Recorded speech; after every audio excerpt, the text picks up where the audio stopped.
Olá, meus abençoados! Vamos a mais um episódio aqui? Bom, bastante gente já ouviu falar assim, os 2 melhores anos da minha vida. E é bacana e tal, né? Mas assim, se a sua vida parou no tempo e depois de 10 anos ainda são os 2 melhores anos da sua vida, pô, eu tô chateado. Vou te abraçar e a gente chora junto. Mas tem gente também que fala assim, que a missão foi horrível, que não se arrepende de ter ido, uma perca de tempo e tal. Mas eu acredito que se a pessoa vai pra missão e não tava querendo ir, obviamente tem grande chance de ser uma experiência negativa. Ou pode acontecer igual o soldado que vai pra Segunda Guerra Mundial, pras trincheiras lá, que vai ansioso pra pegar em arma e tal, e chegar lá, passa fome, passa frio, tem medo de morrer todo dia. E o principal fator ainda é você não saber por que você tá ali. Você não tem amor à sua pátria, você não tem amor ao que você tá fazendo, não tem um motivo, uma motivação pra aquilo ali. Grande chance de ser uma experiência super negativa. Se aplicando à missão também, né? Se você tá indo forçado ou não teve o desejo de ir pra lá, provavelmente vai ser uma experiência negativa e perca de tempo pra você. Ali em Bangu teve umas situações ali, eu vou contar sobre 3 orações que aconteceram ali em Bangu, que assim, comédia total. Um dia a gente tava visitando a casa de uma família, né? Pai, mãe e uma filhinha. Filhinha de uns 6 anos de idade, mais ou menos. Menina bem boazinha, mas tagarelinha. E ela que ia fazer a última oração quando a gente tava terminando de deixar a mensagem com a família. E todo mundo ali, cabeça baixa, olho fechado, né? Braço cruzado, fazendo a oração. E a menininha falando, na oração a menina falando assim: papai e a mamãe parem de brigar, que eles parem de gritar. Aí ela começou a citar as brigas no meio da oração. Aí eu e meu companheiro, a gente abriu meio que o cantinho do olho assim pra se olhar assim, pra ver como é que tava o clima. E a menininha continuou, e que o papai não jogue mais a jarra de vidro na mamãe, que ela não quebre pra gente ficar juntando os caquinhos de vidro no chão. Nessa hora, na oração, eu e meu companheiro já tava se olhando assim, segurando pra não rir, e o casal daí abriu o olho também. Cara, a gente caiu na gargalhada. Não pela situação trágica da briga do casal, mas pela situação engraçada da criança tá expondo tudo aquilo ali na oração. Obviamente, né, é triste. Mas assim, não teve saída melhor nessa situação do que a gente cair na gargalhada, porque assim, quebrar aquele clima, né, obviamente não precisa de mais nada pra dar uma lição de moral naquele casal, não precisava da gente falar mais nada, só a criança ter feito aquilo na oração inocentemente já foi o suficiente pra eles, né, botarem pelo menos um pouco a mão na consciência. Tinha uma outra família ali de bem nordestinos que a gente adorava visitar, assim, super energia positiva, sempre animados. Tratava a gente super bem e eu adorava ir lá porque eles faziam coisas com comidas típicas do Nordeste, então a gente gostava de comer essas coisas diferentes. Então o procedimento padrão aí, pra quem não sabe, os missionários vão almoçar na casa dos membros, o que acontece? Eles almoçam, deixam uma mensagem espiritual ali com a família e pede referências de pessoas que a gente pode estar ensinando, faz uma oração e vai embora. A família tinha uns 2 filhos, um de uns 10, outro de uns 8 anos de idade. E essa molecada adorava bagunçar com a gente. Aquela era uma semana de transferência, a gente comentou pra eles assim, talvez algum de nós vá embora, né, seja transferido pra outra região. E antes de ir embora, né, na oração, o menino de 8 anos chegou e falou assim, no meio da oração: que o fraco do passarinho e o Ozzy das 20 irmãs não sejam transferidos. E assim, caímos na gargalhada, não conseguimos nem terminar essa oração, na verdade, fomos embora, porque assim, não teve, a gente não conseguiu parar de rir depois. Assim, menino muito bagunceiro. Né, porque ele fez um trocadilho ali com o sobrenome do meu companheiro, que era de passarinho, e também gostava de me zoar, né, que ele sabia que eu tinha 20 irmãos, só que dele falava que eu tinha 20 irmãs, né, que ele tava de olho nas minhas irmãs. Então, assim, tinha muito comédia. E a terceira oração que eu ia comentar aqui com vocês não foi muito animada nem engraçada, foi na verdade trágica. Eu e meu companheiro andando na rua e um cara parou a gente, chamou: entra aqui, quero receber a mensagem de vocês e tal. A gente, isso aí não acontece todo dia. Bora lá, entramos na casa dele, começamos a ensinar e tal, e aí a gente percebeu que o cara tava meio estranho. Inclusive no meu diário, a frase do dia foi a frase que ele falou pra gente ali quando a gente tava ensinando ele. Porque assim, a gente começou a ensinar sobre Jesus Cristo, sobre o Evangelho de Jesus. E ele cortou a gente e falou assim, só pra avisar vocês que eu sou homossexual, tá, e beleza. E a gente falou, não tem problema nenhum, eu tenho arrependimento e tal. E a frase dele foi assim: eu cheirei um monte de coca hoje, eu gosto de criancinha, e eu gosto de um homem em cima de mim. Que doideira, cara. Eu e meu companheiro se olhamos e a gente falou, então, né, infelizmente fica difícil, a gente não consegue ajudar muito você. Vamos fazer uma oração aqui e a gente deixa o contato, qualquer coisa, você vai ali na igreja, o endereço aqui e tal. E essa foi a primeira e talvez única oração que a gente fez de olho aberto. A gente não ousou fechar o olho de medo daquele cara drogado e doidão, cara. E Bangu foi uma área que a gente foi bem atacado, assim, verbalmente, fisicamente também.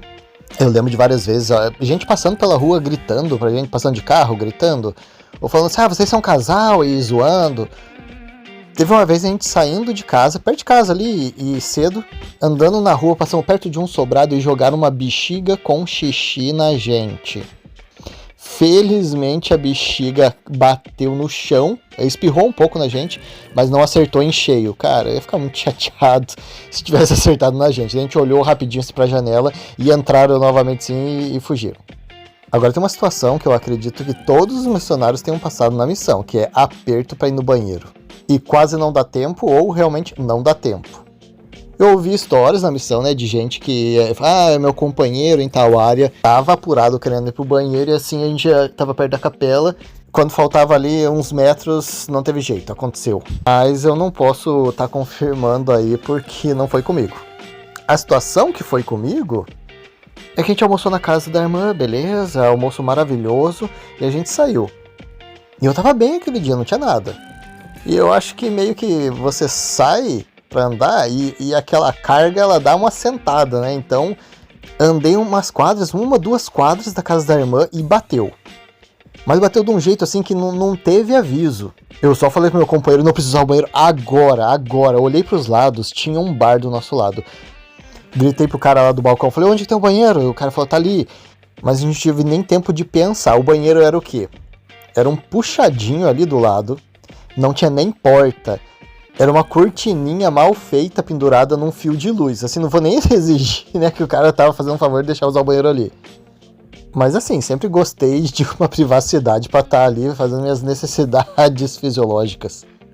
E tá ali num bar, cheio de cara bebendo, com uma portinha de cortina que qualquer um pode puxar a qualquer momento, né, por engano, é difícil. E pra completar, felizmente terminou o final feliz essa situação, podia ter sido pior. Com certeza tinha grandes chances de terminar em tragédia. Mas pra finalizar a situação ali não tinha papel no banheiro. Então tive que usar da minha criatividade pra terminar o serviço. Foi o fax mais complicado ali que eu mandei na minha vida. Nem sei se a nova geração sabe o que é mandar um fax, cara. É isso, eles mandam WhatsApp hoje, né? Então assim, provavelmente não fazem nem ideia do que é mandar um fax. Literalmente mandando um fax, cara. A época ali surgiu o telefone antes do e-mail. Mas na missão também eu aprendi bastante termos, né? Falar com o companheiro ali, quero botar o pato na lagoa, afundar o submarino. Que mandar um fax acho que é um termo que envelhece mal, né? Chega um tempo que o pessoal não faz ideia do que está falando. Muito bem, tivemos algumas perseguições, ainda falando sobre as perseguições na missão. Tinha uma família que a gente visitou, inclusive o menino batizou. Mas tanto a mãe quanto o pai dele eram líderes fortes na igreja deles. Uma igreja evangélica que tinha um livrinho, ela fazia questão de deixar aquele livro em cima da mesinha enquanto a gente ensinava o filho dela, que era um livro sobre as seitas heresias. E no livrinho falava mal de todas as outras igrejas, e falava muita coisa, e falava dos Mormons lá, falava da história da igreja Mormon, e falava por que você não deve se filiar àquelas religiões. Mas eu estava insistindo, na verdade, pra gente ensinar o filho dela, porque ela tinha 2 filhos, e o mais velho ele morreu pro tráfico. Morava na favela, então assim, né, tem bastante contato, e acabou que ela não... Com a religião dela, ela não teve controle sobre o filho, ela resolveu, então assim, os filhos não ouviam ela, e a gente era moleque, né, era rapaz, sempre, né, saindo da adolescência, então tinha uma aproximação melhor ali com o filho dela adolescente, ele adorava a gente, cara, a gente fez uma amizade bem grande. Então acabou que o filho dela se batizou na nossa igreja, o que assim, eu achei bacana, porque ela teve que passar por cima da religião dela e aceitar, porque tem muita gente que não faz isso. Gente que tem um fanatismo ali muito grande e assim, né, acaba colocando a família em risco por conta de não aceitar uma situação dessa. Bom, lá foi uma região que a gente encontrou bastante mesmo, igrejinha, assim que o pessoal abre na sua garagem, no quintal, e prega lá mesmo. Então, assim, tinha bastante igreja. Ouso dizer que foi, de todas as minhas áreas, foi a área que tinha mais igrejinha mesmo. E uma vez ali, passando pela frente de uma congregação, O pastor com uma caixinha de som, microfone, falando alto ali, aberto para todo mundo, dava para ouvir assim 2 quadras de distância. Ele visualizou a gente ali de longe e falou bem assim no microfone: "Vocês, falsos profetas, são os derrotados." Aí o pessoal da congregação dele olhou para trás para ver a gente, assim, cara, que chato, né? Ô abençoado, vai pregar a palavra ali, deixa a gente, não estamos fazendo mal para ninguém não. Bom, vamos para a parte 2 desse áudio aqui agora. E assim, você que está ouvindo esse aqui, por favor, para ter contexto do que eu tô falando, vai ter que ouvir na ordem ali, por isso que eu coloco o número, para facilitar. Tô falando de missão, tô falando de Bangu. Vou falar das snakes agora. Se não ouviu o áudio anterior, não vai saber o que é snake, vai pensar que é uma cobra, vai falar que eu sou um membro de Sonserina ali que fala com as cobras. Então Bangu foi de longe a área que a gente recebeu mais ataques de snakes. Mas felizmente já estávamos vacinados contra todos os venenos de cobra. Teve uma vez a gente andando na rua e um grupinho de moça passando pela gente também. Quando a gente chegou perto, elas agarraram a gente pela gravata para puxar como se fosse puxar para um beijo. Teve outro dia que passou 2 meninas tirando foto da gente com a câmera digital. Assim, na época não, celulares não tirava foto não, tá? Era câmera digital. Sony Cybershot 3.2 megapixel. Ou a TechPix, nem sei se tinha TechPix na época. E assim, muita coisa que eu vou citar aqui das Snakes é assim, frases que elas falaram assim, que a gente saía, passava delas assim, só ria, porque é assim, comédia. E estão no meu diário ou no título ou nas frases do dia, então assim, fica fácil de achar. Da vez que a gente passou por umas meninas, elas estavam sentadas assim na frente de casa, sentadas no chão, e eu e meu companheiro passamos, a gente já viu de longe, que elas ficaram de olho, olhando, tal, conversando, rindinho. Quando a gente passou, uma delas falou bem assim: que é isso, hein, coleguinha? Outra vez passamos por um grupo de menina e elas estavam conversandinho na frente de casa, uma delas estava com um bebezinho no colo. Quando a gente passou por perto delas, a do bebê empurrou o bebê pro nosso colo e falou assim: toma aqui o nosso filho. Tinha uma casa ali na nossa rua mesmo, umas quadras saindo da nossa casa, que a gente sempre ia pro almoço, passava por ali, e naquele horário elas estavam sempre sentadas na frente de casa, conversando e tal, e sempre mexiam com a gente, esse grupinho de meninas. E uma vez a gente passou, elas falaram: ei, vocês, vem aqui conversar com a gente. E a gente ignorava. Aí quando a gente passava e não dava moral, elas falaram assim: isso aí, sabe o que é isso? Isso aí é falta de beijo na boca. Outra vez, passando na rua, as meninas passaram pela gente e falaram: nossa, essa é a minha fantasia sexual. Então ali em São Paulo não tem aquela Ilha das Cobras? É mais ou menos a cidade de Bangu ali. Cara, é snake pra todo lado. Então a área já teve problema anteriormente com os missionários se envolvendo com as meninas. E assim, se você não tá no foco, vai ser bem fácil você dar um vacilo ali. Inclusive quando a gente chegou na área, uma moça da unidade perguntou pra gente: onde tá o Elder tal? Vamos chamar de Elder Kent aí, porque pareceu o Clark Kent. Eu falei: ele virou assistente do presidente.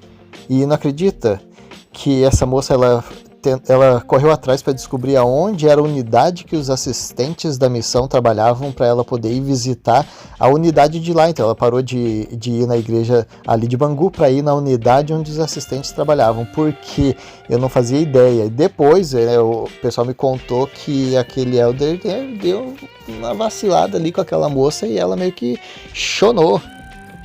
E o Elder virou assistente, assim. Agora essa parte aí é o que me contaram, né? O que eu sei é o que eu tô dizendo.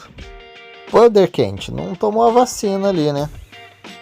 Teve outra vez também que a gente passando por um grupinho de meninas, sabe? Você vê lá de longe as meninas vindo, você indo, você vê elas conversandinho, rendinho, você já sabemos que aí vai ter coisa. Elas passando pela gente assim, apontando: você é meu. Sou de ninguém não. Outra vez que passei por um grupinho de meninas na rua e elas estavam assim de bagunça, assim, bagunça mesmo. As meninas estavam de arruaça na avenida ali, passaram pela gente, agarraram a minha plaquetinha, tiraram minha plaquetinha do peito e saíram rindo. E eu tive que correr atrás das meninas e pegar. A menina enfiou no bolso, tive que botar a mão no bolso da menina para pegar minha plaquetinha. Assim, cara, difícil. Mas lembra que eu comentei ali que Bangu teve os missionários se envolveram com as meninas? Então, essas meninas, elas não pararam. E a história foi longe. Elas incomodaram tanto que o presidente da missão queria que a gente conseguisse o contato delas para ele entrar em contato com elas. Você imagina o que elas fizeram enquanto a gente estava ali na unidade. De repente, os missionários, eles começaram a receber ligações de moças. Sim, então assim, nessa época da missão a gente já tinha os celulares. E assim, os celulares eram um plano que a missão fez com a Oi, eu acho que era a Oi, a companhia. E eles pegaram um lote ali com sei lá quantos celulares para contar. Eu não lembro, na verdade, quantas duplas tinham. Mas todos os números eram sequenciais. Assim, os missionários tinham o número de toda a missão. Obviamente você era permitido só ligar para quem você poderia ligar. Então assim, eu ali na minha unidade poderia ligar para quem? Para o meu LD ou para o meu LZ, né? É isso, ou para o presidente. Bem limitado, não é para ficar batendo papo não. E assim, teve uma época que os missionários começaram a ligar, ex-companheiro meu que tá lá na outra região, ligava para eles e ficava de papo. E o presidente tinha controle de tudo, então ele tinha minutagem e qual número ligou para qual. Então assim, era a regra, você não ligasse. Teve muito missionário que foi rebaixado por conta disso, né, e que foi chamada a atenção deles ali. Mas, como eu falei, os números eram todos sequenciais, então assim, eu só mudava o finalzinho. E essas moças que ficavam incomodando os missionários, elas sabiam o número de uma dupla e elas sacaram essa ideia de que poderia ser sequencial e elas começaram a ligar para todos os números. E ficavam ligando falando assim, oi, você oi missionário, oi Elder. E daí, né, se era Elder, respondia como missionário, ela já começava a puxar um papo e falava, a gente também recebeu essa ligação, na verdade, elas não sabiam qual número era de qual região, e na ligação que elas fizeram pra gente, perguntaram, oi missionário, oi, queria fazer uma pergunta, né, você é virgem ainda? Quer conhecer a gente? Passa o endereço pra gente visitar vocês. Então assim, cara, olha, eu não sei se em alguma dessas elas foram bem sucedidas, mas incomodou bastante o presidente e algum missionário conseguiu a informação do nome delas, né, e daí viu que era ali de Bangu e o presidente pediu para a gente conseguir o número delas, o contato, para ele entrar em contato com elas. Acho que o presidente teve que mudar os números também, eu não lembro. Então, claramente, aí a tentação de Bangu eram as moças, as snakes. Snakes e açaí, porque açaí era outra coisa. Essa eu confesso que eu cedi a tentação de vez em quando aí, porque olha, se tem uma coisa boa que eu descobri ali no Rio, é o açaí. Um açaizinho com uma paçoquinha, granulado, bananinha, nossa, tudo de bom. Teve uma vez que a gente tava fazendo jejum e assim, cara, é engraçado essa parte que eu vou ter que contar. Quando você faz jejum, não, de fé mesmo, olha, todo mundo quer te dar lanche, todo mundo quer fazer janta pros missionários, é incrível, eu ficava indignado. Tá lá, passando fome, pô, eu falei, passei uma fome lascada ali em Bangu, mas assim, vai fazer um jejum pra você ver, acho que o negócio era esse, né, era fazer jejum, mas daí de jejum você não pode comer, o que você vai fazer?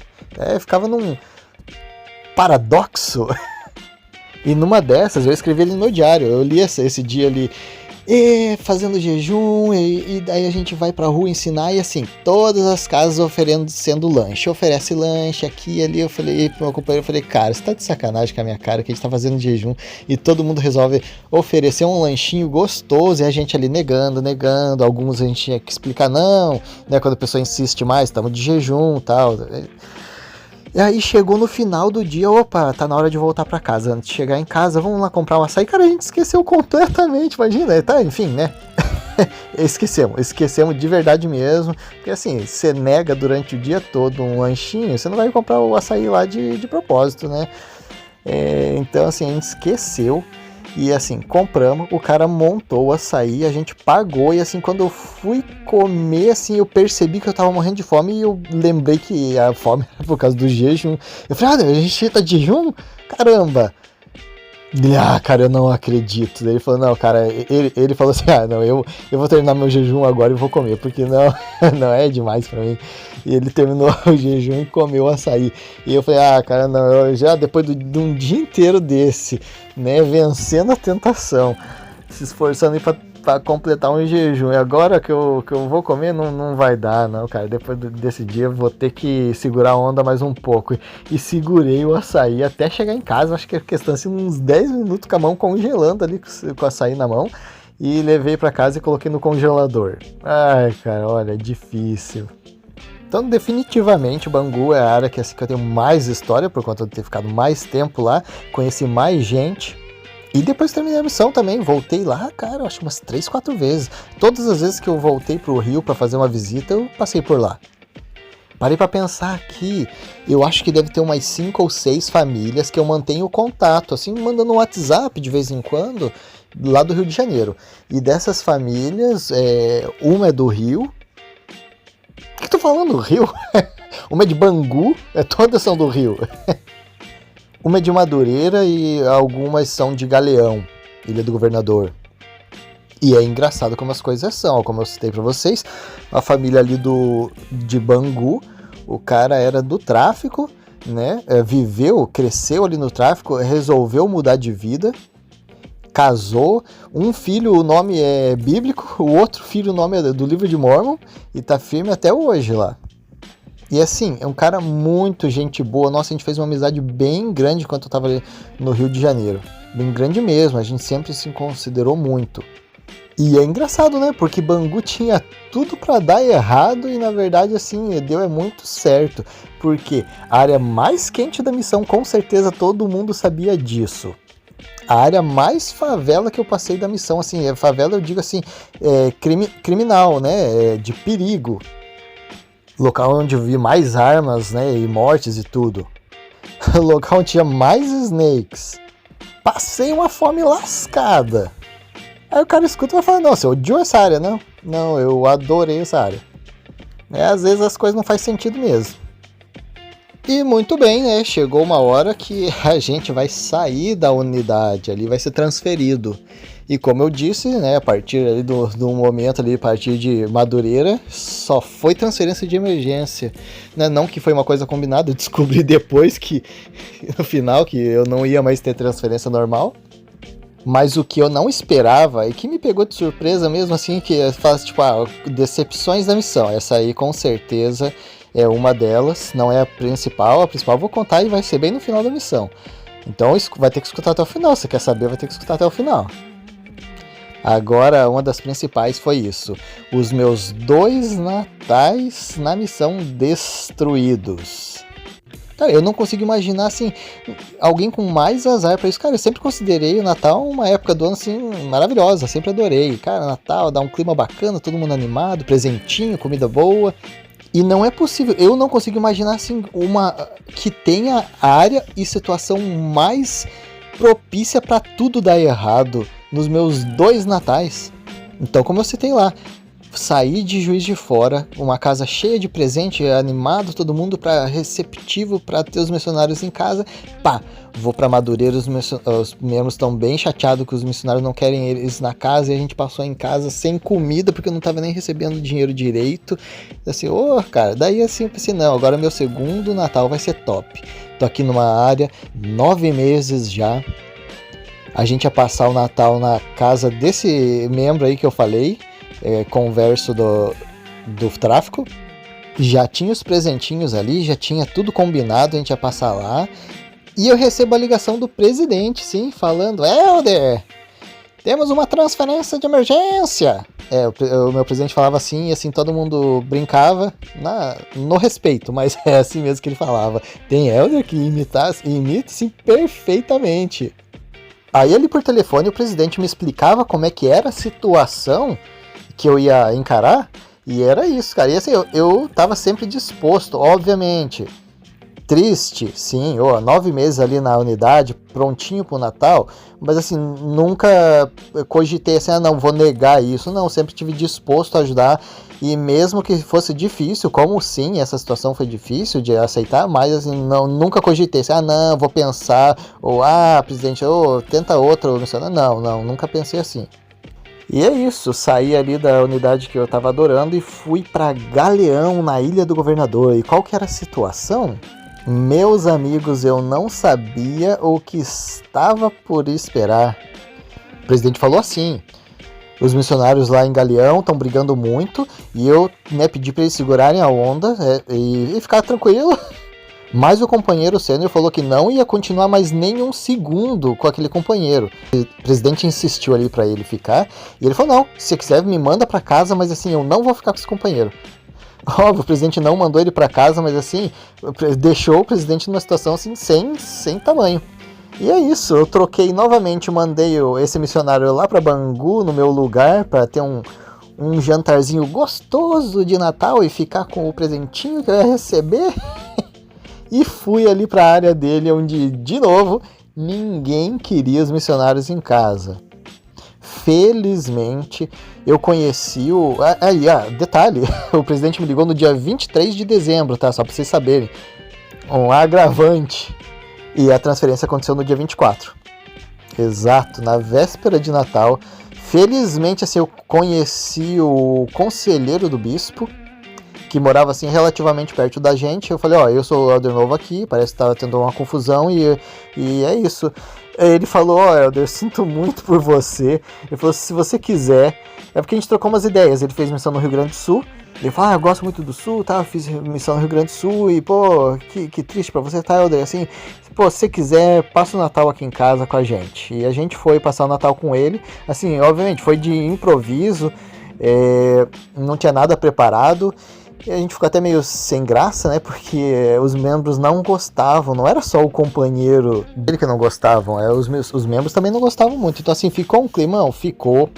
Mas era o que tá tendo.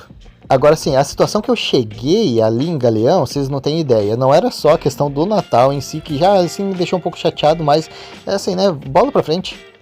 Eu cheguei em Galeão sem luz. Os missionários não estavam pagando a luz. Cara, isso aí foi outra coisa que na hora... Eu tinha até esquecido agora, mas agora eu lembrei. Faz parte da sacanagem do Elder. Tudo bem, eu entendo perfeitamente, eu entendi futuramente o motivo de ele não querer continuar com aquele companheiro. Mas assim, foi uma grande sacanagem, porque ele saiu da casa logo quando a luz foi cortada. Assim, eles ficaram umas 3 contas sem pagar. E ele pediu para ser transferido na hora que acabou a luz. Muito legal, cara. Parabéns, valeu, hein, parceiro. E vocês não têm ideia do que é tomar água morna no calor do Rio de Janeiro. Lembrando que dezembro já é, assim, o início do alto verão. Sem geladeira, então você não podia ter comida em casa. O freezer e a geladeira tinha recém descongelado, então assim, pensa num fedor de carniça que soltou daquela geladeira descongelada. A gente não poder armazenar em casa uma comida, um leite, alguma coisa para comer, porque não tinha geladeira. Tomando água morna. Tivemos que comprar vela, sim. Eu tenho uma foto de uma vela que ia chegar em casa e tinha que acender uma vela para poder se trocar, tomar um banho, fazer as coisas com vela. Voltamos para a Idade Média. Outra coisa muito importante para ser relatada aqui, a primeira vez que eu cheguei na Ilha do Governador, para todo mundo, você não esquece, você tá entrando na vala, tipo, você tá entrando na valeta, sabe? Assim, é um cheiro de esgoto que você não tem noção. A Baía de Guanabara é muito suja, é esgoto puro. Então, assim, saindo do continente, entrando na ilha, você já sente aquele cheiro. E eu tava no ônibus e eu pensei, cara, alguém peidou aqui? Porra, pilantragem, hein? Aí o cheiro persistia, eu falei, ô Elder, que é isso aqui? Que é esse cheiro? Né, o Elder não me respondeu, mas eu percebi que era da Baía de Guanabara. E eu já vou explicar mais pra frente também pra vocês o porquê que o Elder não me respondeu. Você acha que Bangu foi uma área louca? Você não tem nem ideia do que aconteceu em Galeão, então, que a gente vai estar contando ali no próximo episódio. E aí, você que não tá seguindo, dá uma seguidinha ali. Segue as redes sociais ali, Facebook e Instagram. Não sei onde você tá vendo isso aqui, YouTube ou Spotify, mas também clica ali no seguir para estar acompanhando nosso conteúdo. Conteúdo refinado e só a nata da missão. Belezinha, então? Até a próxima. Acabou não, ainda tem mais um pouquinho. Agora acabou.